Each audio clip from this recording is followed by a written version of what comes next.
Let's be honest, it's never great to see one team dominating a league again and again and again and again. This has become quite a recurring thing in France, Scotland, Germany, Italy and in some ways Spain. Paris Saint-Germain continue winning Ligue 1 unopposed. Bayern Munich keep upgrading every summer and pick off the best talent in Germany. In Spain, it's rare to see a team other than Real Madrid and Barcelona compete for the domestic title. In Italy, it's been 9 years since a team other than Juventus lifted the Scudetto. All these countries we just mentioned have a rich footballing history, but in recent times, it's become confined to a handful of teams. The recent rise of Juventus has been nothing short of extraordinary. Go back a decade and the old lady was struggling, searching for its identity, and a laughingstock and an embarrassment for Italian football in equal measure. The Calciopoli scandal had hit the Turiners the hardest. They spent a season in Serie B, returned to top-level Italian football, played poorly as the likes of AC Milan, Internazionale and AS Roma set the trend. Juventus would look wistfully as their peers continued achieving greatness in Italy and beyond. But 9 years ago something changed. Antonio Conte led the side to their first ever Scudetto. La Vecchia Signora has not looked back since. 9 years, 9 titles and dare we say, a 10th one seems to be a distinct possibility. We haven't seen such dominance in a long time. Juventus started their return to dominance after lifting the 2011-2012 title unbeaten. They won that title on the 37th match day, which means that it was a tightly contested battle. A league hat-trick was completed in 2014, with Juventus registering 102 points and 33 wins. Conte left for bigger things in the same year. In came Massimiliano Allegri, who would continue the dominance as the Turin Giants ended up winning the next 5 titles without being offered a lot of resistance. This season we all expected that Juventus will face a tricky task to win their 9th domestic title. Indeed, the way Inter Milan had spent in the transfer market under the former Juventus manager Antonio Conte meant that the Nerazzurri were going to be taking things down to the wire. However, after a really strong start to the season, Inter's challenge withered away. Lazio have always flirted with the idea of becoming genuine title contenders, but the capital club somehow always falls short. This season, Lazio were in great form and even appeared to be the unlikely candidate who would end Juve's monopoly in Italian football. However, Simone Inzaghi's side turned out to be a little too inconsistent and lost the race, but hey, that wasn't it. This season was different for sure. Atalanta have faced some really questionable taunts from Juventus Supremo Andrea Agnelli, who even questioned if the Bergamo club even deserved to play in the Champions League given their history of never winning the league title. La Dea though offered stiff resistance throughout the campaign.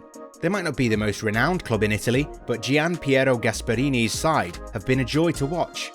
At the time of this video, Italian football's great entertainers have scored 98 goals and are on course towards becoming the first side to score 100 goals in a single Serie A campaign in a long time. It's been 69 years if we're being precise.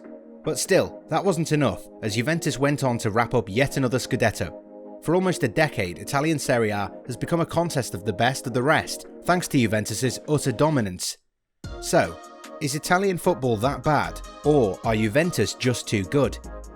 It's not an easy question, and the answer isn't an easy one either.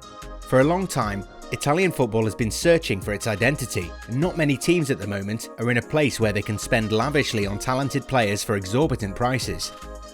Juventus have been taking the league for granted and only spent big when it became abundantly clear that they needed to become a global force like Real Madrid, Manchester United and Barcelona. That's why they splashed the cash for the likes of Cristiano Ronaldo and Matthijs de Ligt. Not many teams in Italy can offer the sort of wages Juventus gladly pay for the most elite athletes out there. Napoli have spent decent amounts of money in recent years as well, but things haven't worked out for them. Napoli were supposed to mount a serious title assault this season based on what they achieved in the last 2 campaigns. Sadly though, their campaign went off the rails and Carlo Ancelotti was fired. This is a team that's now in transition, so who else can actually look Juventus in the eye and snatch the Scudetto away from them? AS Roma? Well, the Lupi have flirted with the notion for a number of years and like most of their peers have fallen short one way or another. Roma just don't seem to be ready and lack a few players who would really take them to the next level. How about Lazio? This is one team that's punched above its weight for quite a while. Inzaghi has done an amazing job with the Eagles, but it's a matter of them holding on to their prized assets such as Ciro Immobile and Sergej Milinkovic-Savic. Even if they're able to hold on to these two, do they have enough reserves to buy equally good players? Perhaps AC Milan? The Lombardy Giants have gone through a turbulent period since Juventus rose to prominence once again. Milan have not won a league title in nearly 10 years and have been going through a lot of reboots and managerial changes. Things have always been in flux, but the second half of the current campaign showed that the residents of San Siro might be turning a corner this time around. Based on their memorable win over Juventus a few weeks back, and the overall performance, Milan are definitely in a great position to mount a title assault as long as they remain consistent off the field. How long will that take? All we can say is that Milan cannot be expected to break the Juve hegemony next season. Perhaps Gasparini's entertainers are the men for this mission.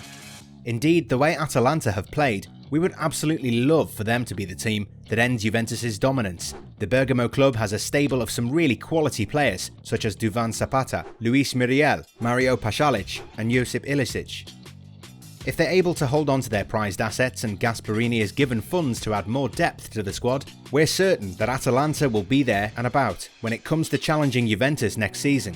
And who knows, we might have a Leicester City-esque title run that would be as heartwarming as Claudio Ranieri breaking down while Andrea Bocelli serenaded the audience. But it is Inter Milan who can, who must, and who need to challenge Juventus. Conte has a great squad on his hands and he's being backed by the club's ownership. The likes of Lautaro Martinez and Romelu Lukaku have really turned things around. Rumours are that Sandro Tonali could be on his way now that Brescia have been relegated to Serie B. Inter have not had it good in recent years, but now the squad is shaping up pretty nicely. This summer could be a very interesting one, and we would be surprised if Inter don't add more firepower to their squad. For many years, Juventus have won league titles unopposed. No team has been able to sustain a two-horse race, and many have fallen behind while doing so. But times are changing. This season, Juventus were not as dominating as they have been in the past. The old lady has shown that it can be beaten. Maurizio Sarri hasn't been able to shape the squad in his image either. Perhaps this is the perfect time for a select bunch of teams to really go out and challenge Juve's authority, and maybe start a new era where Italian football will enjoy the sort of competitive parity we've been craving for.